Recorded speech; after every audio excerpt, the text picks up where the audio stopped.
አሁን የምናየው የንጥር ዋጋ ጽንሰ ሐሳብ ከንጥር ዋጋ ጋር የተያዙ ቀለል ያሉ የእኩልነት አረፍተ ነገሮችን መፍትሄ እንዴት እንፈልጋለን መፍትሄ መፈለጊያ ዘዴ እንዴት ነው የሚለውን እናያለን። እንግዲህ እዚህ ጋር ጠ ከንጥር ዋጋ ሲወጣ ጠ ከንጥር ዋጋ ስትወጣ ሀ ከሆነ ወይም ጠ ከንጥር ዋጋ ሲወጣ ሀ ከሆነ ሀ ይበልጣል ወይም እኩል ይሆናል ከዜሮ ከሆነ ጠ እኩል ይሆናል ሀ ወይም ጠ እኩል ይሆናል ኔጌቲቭ ሀ ይሆናል ማለት ነው። እዚህ ጋር እነዚህ ጋር ማወቅ ያለባችሁ ማንኛውም ንብብር ቁጥር ከንጥር ዋጋ ወጥቶ ሀ የሚል ስያሜ ከሰጠን ሀ ይበልጣል ወይም እኩል ይሆናል ከዜሮ ከሆነ ጠ ምን አይነት ቁጥር ነው? አውንታ ቁጥር ነው። እና ጠ ደግሞ ምን አይነት ቁጥር ነው? አሉታ ቁጥር ነው። ስለዚህ እዚህ ጋር ምንድነው ጠ ከንጥር ዋጋ ሲወጣ ሀን ከሰጠን የጠ ዋጋ ሀ ወይም ኔጌቲቭ ሀ ነው ማለት ነው። ማንኛውም ቁጥር ከንጥር ዋጋ ሲወጣ ሀ ከሰጠን ሀ ፖዚቲቭ ወይም ኔጌቲቭ ነች ማለት ነው። ከሁለቱ አንዱ ነች፣ ፖዚቲቭ ነች ወይም ኔጌቲቭ። እዚህ ጋር ያለው ምሳሌ ምሳሌውን እንያና በዛ መሰረት ይበልጥ ግልጽ ይሆንላችኋል። አሁን ጠ ከንጥር ዋጋ ሲወጣ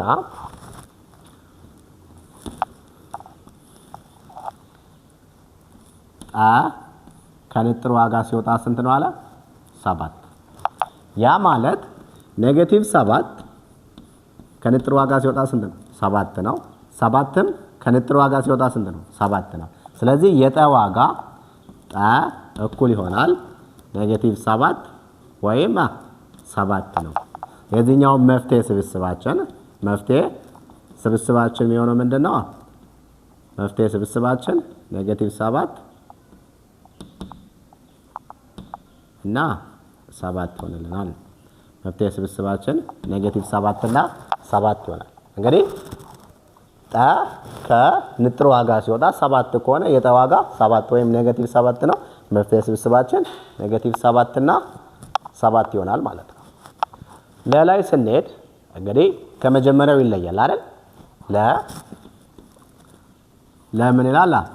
በንጥር ዋጋ 3 ጠ ሲቀነስ 6 እኩል ይሆናል 15። እንግዲህ ይሄኛው ከዚህኛው ጋር ሲወጣ ስንት ሰጠ? 15 ካለ ይሄኛው ከንጥር ዋጋ ሲወጣ የጠ ዋጋ ወይ ፖዚቲቭ ነው ወይ ኔጌቲቭ ነው ያለው። ስለዚህ ሁለቱን ነው የምንጠቀመው። 3 ጠ ሲቀነስ 6 እኩል ይሆናል 15 ወይም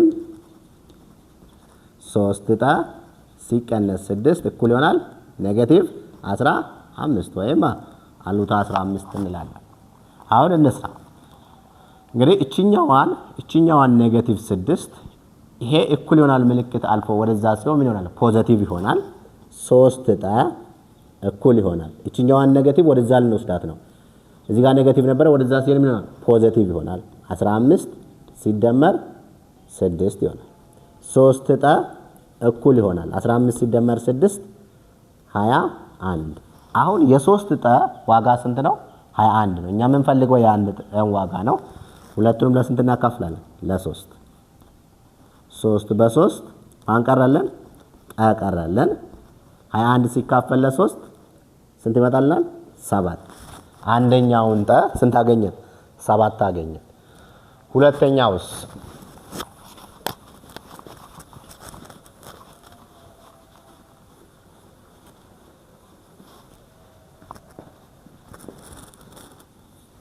ሶስት ጠ ሲቀነስ 6 እኩል አለ ኔጌቲቭ 15 ነው። እቺኛዋንም እንደቀደሙ ወዴት ነው ወስዳታለን? ወደዚህ። እዚች ጋር ኔጌቲቭ ነበረች፣ ወደዛ ስቴትመንት ሆናለች ፖዚቲቭ ትሆናለች። ስለዚህ 3 ጠ እኩል ይሆናል ኔጌቲቭ 15 ሲደመር 6 ይሆናል። 15 ብር ዕዳ ነበረብን፣ 6 ብር ሰርተን አገኝተን ዕዳችን ስንከፍል ይቀንሳል። ዕዳችን 15 የነበረው ስንት ይሆናል? 3 ጠ እኩል ይሆናል ኔጌቲቭ 9። የ3 ጠ ዋጋ ኔጌቲቭ 9 ከሆነ እኛ የምንፈልገው የ1 ጠ ነው። ሲካፈል ለ3 3 በ3 ማን ቀረልን? ጠ ቀረልን። ኔጌቲቭ 9 ሲካፈል ለ3 ጠ እኩል ይሆናል ኔጌቲቭ 3። አሁን የዚህ መፍትሄ ስብስባችን ምን ይሆናል? መፍትሄ ስብስባችን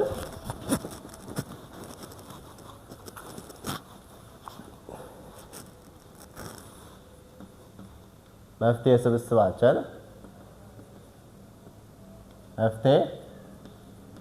ስብስብ እኩል ይሆናል -3 እና 7።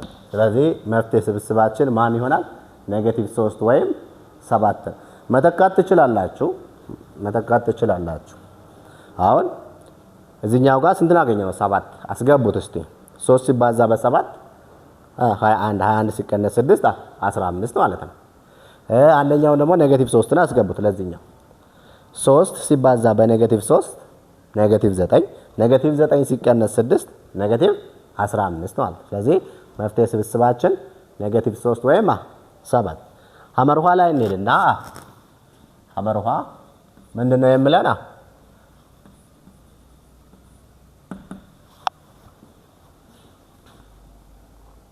ንጥር ዋጋ የንጥር ዋጋ ከንጥር ዋጋ ሲወጣ ስንት ነው አለ? -9 ነው። አሁን ለዚህ መፍትሄ ስብስባችን ምንድነው? መፍትሄ ስብስባችን ለዚህኛው ምንድነው? ለዚህኛው መፍትሄ ስብስባችን ማንኛውም ንብብር ቁጥር ከንጥር ዋጋ ሲወጣ ምንድነው የሚሆነው ብለናል? ፖዚቲቭ ወይም አውንታ ነው ብለናል። እዚህ ጋር ያገኘነው ምንድነው? አሉታ ነው። ስለዚህ አሉታ መሆን ስለማይችል ምን ይሆናል? ባዶ ስብስብ ይሆናል። መልሳችን ባዶ ስብስብ። መላይ እንሂድና ሲቀነስ 8 ሲካፈል ለ2 ከንጥር ዋጋ ሲወጣ ስንት ነው አለ? 8 ነው አለ። ይሄ ማለት ደግሞ ስንገልጸው ሲቀነስ 8 ሲካፈል ለ2 እኩል ይሆናል 8 ወይም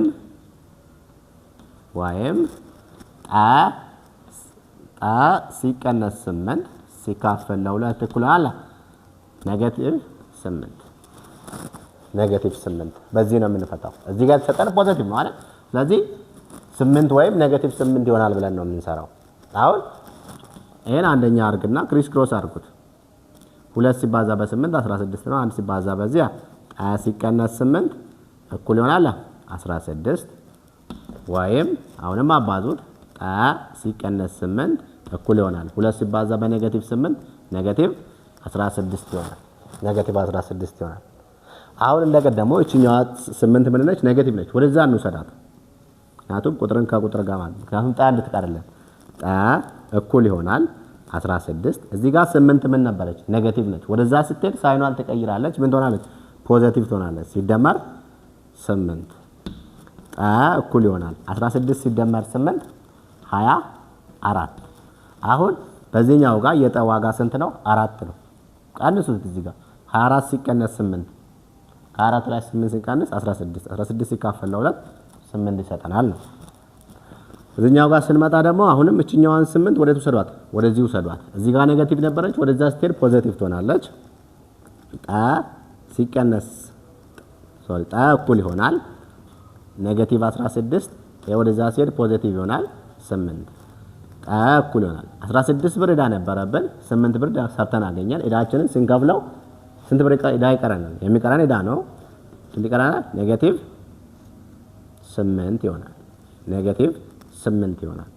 አሁን የጠ ዋጋ መፍትሄ ስብስባችን -8 ወይም -8 እና 24 መፍትሄ ስብስባችን -8 እና 24 ነው። እዚህ ጋር 8ን ተኩት። 8 -8 ነው አይደል? -8 ሲቀነስ -8 -16 -16 ሲካፈል ለ2 -8 ይመጣልናል። ስለዚህ የዚህኛው መፍትሄ ስብስባችን ምን ይሆናል? መፍትሄ ስብስባችን -8 ወይም 24 -8 እና 24 ይሆናል።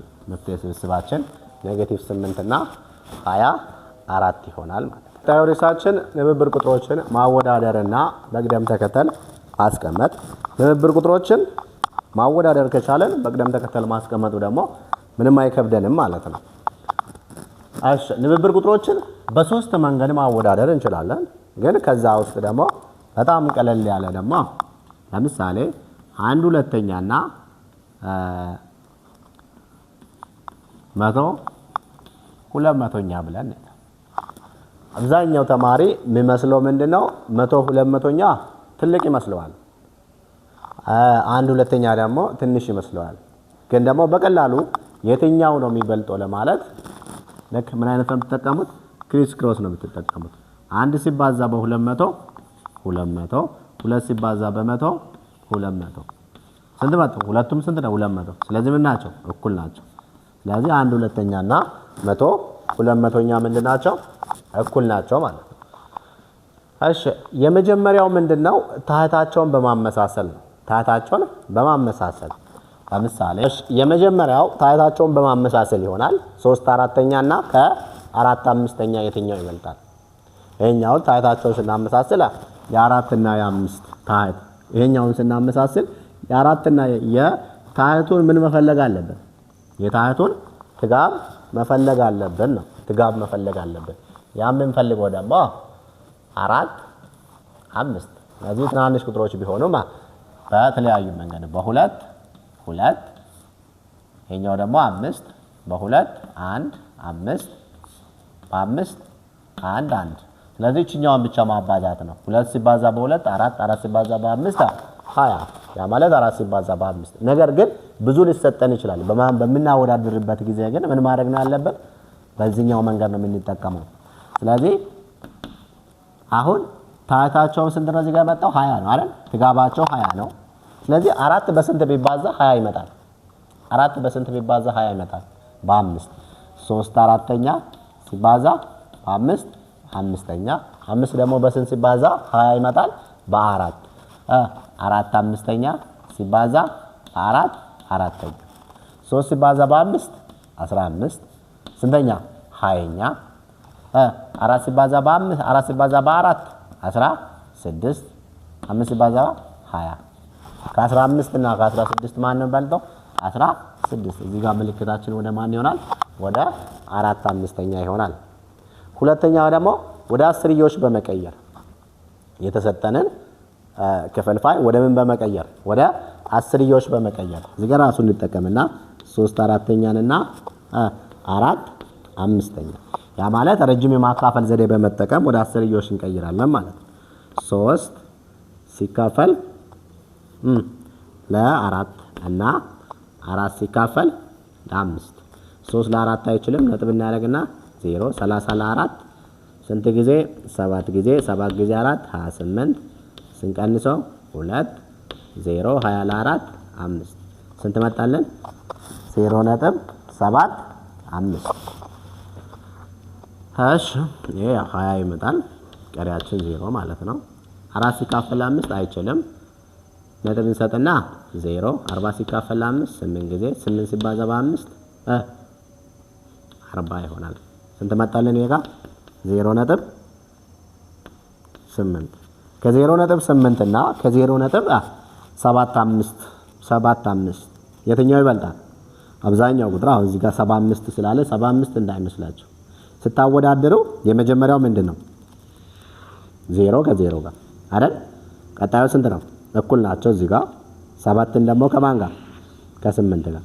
ከ7 እና ከ8 ማን ይበልጣል? 8። ስለዚህ ምልክታችን ወዴት ነው? አዩ መጀመሪያም የነበረ እዚህ ነው።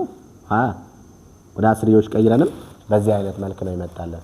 ሶስተኛ ደግሞ የቁጥር መስመር በመጠቀም ያ የቁጥር መስመር ምን በማድረግ በመጠቀም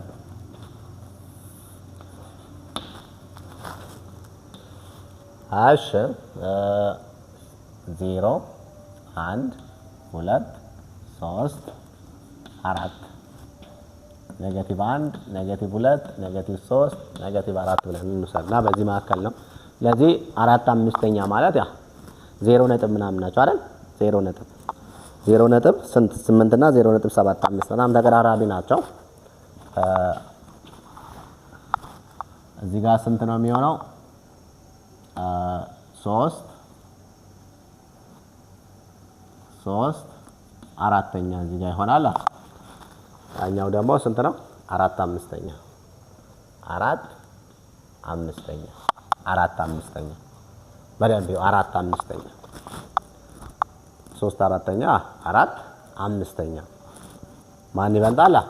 ታዩ እንግዲህ በሚናወዳደርበት ጊዜ በቁጥር መስመር ላይ በስተቀኝ በኩል ያለ ሁሉ ጊዜ ምንድነው ትልቅ ነው ይሄኛው ይበልጣል ማለት 3/4 ያንሳል ከ4 5ኛ ይሆናል በቀላሉ ልክ አሁን በዚህኛው አይነት መንገድ ራሱ ምን ማድረግ እንችላለን ማወዳደር እንችላለን 3/4 ና ከማን ከ4 5ኛ ጋር ስናወዳደር ክሪስ ክሮስ ብቻ ምን እንጠቀም 3ን በ5 አባዙ 15 4ን በ4 አባዙ 16 ከ15 እና ከ16 እንበልጠው ማን ነው 16 ስለዚህ ምልክታችንም ወደዚህ ይሆናል 2/4 እና 5/10 እንውሰድ 2/4 እና 5/10 እንግዲህ 2 ሲባዛ አሁንም ምን እንጠቀመው 2 ሲባዛ በ10 20 4 ሲባዛ በ5 20 ሁለቱም እናቸው እኩል ናቸው ምልክታችንም እኩል ይሆናል እዚህ ጋር ደግሞ ኔጌቲቭ ቢሆን ኔጌቲቭ 3/4 እና ኔጌቲቭ 4 5ኛን ብናወዳደር 5 ሲባዛ በኔጌቲቭ 3 ኔጌቲቭ 15 ይሆናል 4 ሲባዛ በኔጌቲቭ 4 ኔጌቲቭ 16 ነው ከኔጌቲቭ 16 እና ከኔጌቲቭ 15 የትኛው ነው የሚበልጠው በደንብ አስተውሉ እዚህ ጋር እዩት ከኔጌቲቭ 2 እና ከኔጌቲቭ 1 ትልቁ ማን ነው ኔጌቲቭ 1 ነው ምክንያቱም በስተቀኝ በኩል የሚገኘው ስለዚህ ከኔጌቲቭ 15 እና ከኔጌቲቭ 16 የሚበልጠው ማን ነው ኔጌቲቭ 15 እንግዲህ ኔጌቲቭ ሲሆን ተገላብጦሽ ነው የምን የፖዚቲቭ በተቃራኒ ነው በኔጌቲቭ ጊዜ ትንሹ ቁጥር ትልቅ ነው ኔጌቲቭ ያለበት ትንሹ ቁጥር ትልቅ ነው በፖዚቲቭ ጊዜ ደግሞ ትልቁ ቁጥር ትልቅ ነው ማለት ነው ስለዚህ ንብብር ቁጥሮችን በሶስት አይነት መንገድ ማወዳደር ይሄን ይመስላል ማለት ነው በዚህ ላይ ያልገባችሁ ጥያቄ ካለ በኮሜንት አስቀምጡልኝ ያው እንደተለመደው ቤቱን ሰብስክራይብ ያላደረጋችሁ ቤቱን ሰብስክራይብ ማድረግ እንዳይረሳችሁ ላይክ ሼር ያው ለሁሉም እንዲደርስ ላይክ እና ሼር ማድረጋችሁ እንዳይረሳ እዚህ ጋር በደንብ ማስተዋል ያለባችሁ ሁለት ህጎችን ላስቀምጥላችሁ የተቀመጡ ናቸው ለማንኛውም ንብብር ቁጥሮች ሀለኛ እና ሐመርሃ መኛ ሁለት ንብብር ቁጥሮች አላቸው እንበልና ሀለኛ መባልና ሐመርሃ ግን ለማንኛውም ነው የምንሰራው እዚህ ጋር ማወቅ ሀለኛ ከሐመርሃ መኛ ጋር እኩል ሆነ ማለት ሀ ሲባዛ መና ለ ሲባዛ ሐመርሃ ሁሉ ጊዜ ምንድናቸው እኩል ናቸው ማለት ሀና መ ተባዝቶ የሚሰጠውና ለና ሐመርሃ ተባዝቶ የሚሰጠው ቁጥር እኩል ከሆነ ሀለኛና ሐመርሃ መኛ ምን ናቸው እኩል ናቸው ለምሳሌ 1/2 ከ2/4 ጋር እንውሰድ አሁን 1/2 እና 2/4 እኩል ናቸው እንዴት ብንል 1 ሲባዛ በ4 4 ነው 2 ሲባዛ በ2 4 ነው ስለዚህ ምን ናቸው እኩል ናቸው ይሄ እያለ ያለን ይሄኛው ነው ሁለተኛው ደግሞ ሀለኛ ይበልጣል ሐመርሃ መኛ ከሆነ ሀና መ ተባዝቶ ሀ ሲባዛ መ ይበልጣል ለ ሲባዛ በሐመርሃ 1/2 ይበልጣል ከ 1/3 እንበልና 1/3 እንበልና 1 ሲባዛ በ3 1 ሲባዛ በ3 ስንት ነው 3 ነው 2 ሲባዛ በ1 2 ነው ከ2 እና ከ1 ማን ይበልጣል 3 ይበልጣል ምልክቱን ማየ 1/3 ይበልጣል ሀለኛ ያንሳል ሐመርሃ መኛ ከሆነ ሀ ተባዝቶ ከመ ሀ ሲባዛ መ ያንሳል ለ ሲባዛ ከሐመርሃ ይሆናል ነው እነዚህ ህጎቹ ናቸው ማለት ነው ሁለተኛው ለማንኛውም ንብብር ቁጥሮች ሀና ለ ሀ ያንሳል ከለ ከሆነ ሀና ለ ማናቸው ማንኛውም ንብብር ቁጥሮች ሀ ያንሳል ከለ ከሆነ ሀ ያንሳል ሀ ሲደመር 2 ሲካፈል ለ2 ያንሳል ከለ ስለዚህ ሀ ሲደመር ለ ሲካፈል ለ2 በማንና በማን መካከል ናቸው በሀ እና በለ መካከል ላይ ይገኛል ማለት ነው በሀና ለ መካከል ላይ ይገኛል የተወሰኑ ጥያቄዎችን እንሰራለን አሁን በንብብር ቁጥሮችንና አወዳደርን በተመለከተ ማለት በተሰጡት ንብብር ቁጥሮች መካከል ይበልጣል እኩል ይሆናል ወይም ያንሳል ምልክትን በመጠቀም የተሰጠውን አረፍተ ነገር እውነት አድርጉ ነው አሁን እዚህ ጋር 3/5 እና ከ4 7 የትኛው ይበልጣል ብዙም መልፋት አይጠበቅባቸውም ማድረግ ያለባችሁ ምንድነው ክሪስ ክሮስ ነው 3 ሲባዛ በ7 ስንት ይሆናል 21 5 ሲባዛ በ4 20 ከ21 እና ከ20 የቱ ይበልጣል? 21 ምልክታችንም ወደዚህ ይዞራል ማለት ነው። 3 አምስተኛ ይበልጣል ከ4 7ኛ ይሆናል። እዚህ ጋር እንምጣና ኔጌቲቭ 4 ሲባዛ በ2 ኔጌቲቭ 8 5 ሲባዛ በኔጌቲቭ 1 ኔጌቲቭ 5 ከኔጌቲቭ 8 እና ከኔጌቲቭ 5 የትኛው ይበልጣል? ኔጌቲቭ 5 ይበልጣል። ምልክታችንም ልክ ወደዚህ ይዞራል። 3/4 እና 0.75 አሁን በሁለት አይነት መንገድ መስራት እንችላለን። ወደ አስርዮሽ መቀየር ወይም ወደ ክፍልፋይ መቀየር ማለት ነው። ስለዚህ ይሄኛውን 0.75 ይሄኛውን ቀይረው እስቲ 3 ሲካፈል ለ4 አይችልም። ነጥብ እንሰጥና 0 30 ሲካፈል ለ4 7 ጊዜ 7 ሲባዛ በ4 28 ስንቀንሰው 2 ስለማይካፈል 0 20 ሲካፈል ለ4 5 4 ጊዜ 5 20 ቀሪያችን 0 ስንት መጣልን? 0.75 ከማን ጋር? ከ0.75 ጋር ምንድነው እኩል ናቸው ማለት ነው። ይሄ ማለት ራሱ ስንት ነው? 3/4 ወይም 75 መቶኛ ነው ማለት ነው። አሁን ደግሞ ሁለቱም ምንድናቸው? አስርዮሽ ናቸው። እነዚህ ሁለቱም አስርዮሽ እንዴት ነው ማወዳደር የምንችለው? ምንም ማድረግ አይጠበቅባችሁም። እንግዲህ ከነጥብ በኋላ ያለው ዲጂት ይሄ 1 ነው። ይሄ ከነጥብ በኋላ 2 ዲጂት አለው፣ ይሄ 1 አለው። ስለዚህ ከነጥብ በኋላ 0 ኖረ አልኖረ ምንድናቸው? እኩል ናቸው አይደል? ስለዚህ እዚህ ጋር ምን ጨምራለን? 0 2.30 እና 2.3 ምንም አይነት ልዩነት የላቸውም። አሁን ከነጥብ በኋላ ያላቸውን ዲጂት ምን አደረግን? እኩል አደረግን አይደል? ስለዚህ እናወዳድራቸው። እዚህ ጋር 2 ምንድናቸው? እኩል ናቸው። እዚህ ጋር 3 እዚህ ጋር 2 ማን በለጠ? 3። ስለዚህ መሄድ አያስፈልገንም። ምልክታችን ወዴት ይዞራል? 2.3 ይበልጣል ከ2.35 ይሆናል ማለት ነው። ለዛሬ የነበራችን ቆይታችን ይሄን ይመስል ነበር። አብራችሁን ስለቆያችሁ በጣም ነው ማመሰግነው። ያው የተለመደ እርዳታችሁ ቤቱን ሰብስክራይብ ያላደረጋችሁ ካላችሁ ቤቱን ሰብስክራይብ በማድረግ ላይክ፣ ሼር በማድረግ ለሌሎች አድርሱ። የዛሬ ቆይታችን ይሄን ይመስል ነበር። መልካም ቆይታ፣ መልካም ጊዜ